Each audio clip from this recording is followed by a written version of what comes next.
Në zonën e Lungomarit 3 në Vlorë, ka nisur prej ditësh punimet për transformimin e këtij segmenti të rëndësishëm bregdetar, i cili përfshihet në fazën e re të projektit urbanistik të qytetit.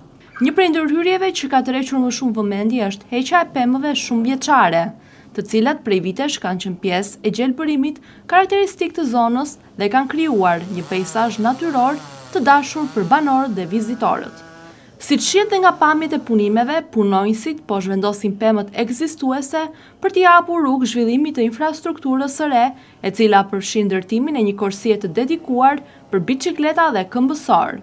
Sipas informacioneve nga burime pranë projektit, plani urbanistik nuk parashikon ruajtjen e pemëve të vjetra për shkak të ndryshimeve teknike që lidhen me zgjerimin e hapësirave publike, ndërtimin e ndriçimit modern dhe krijimin e zonave rekreative për gjatë gjithë gjatësisë së Lungomares.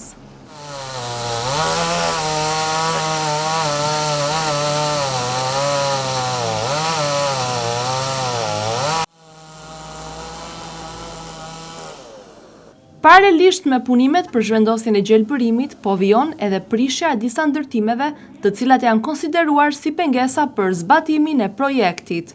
Këto struktura janë planifikuar të hiqen për t'i lënë vend hapësirave të reja publike që synojnë të rrisin estetikën dhe funksionalitetin e zonës turistike.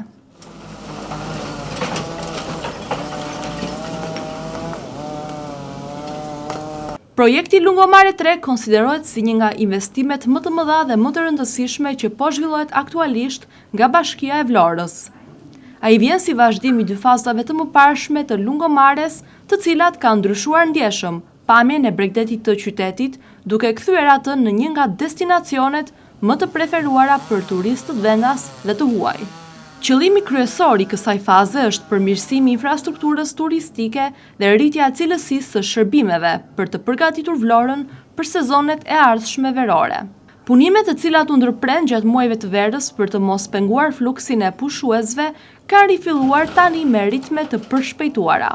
Autoritetet kanë shprehur synimin që projekti të përfundojë para nisjes së sezonit turistik të vitit të ardhshëm, në mënyrë që qyteti të jetë gati të presë një numër edhe më të madh vizitorësh.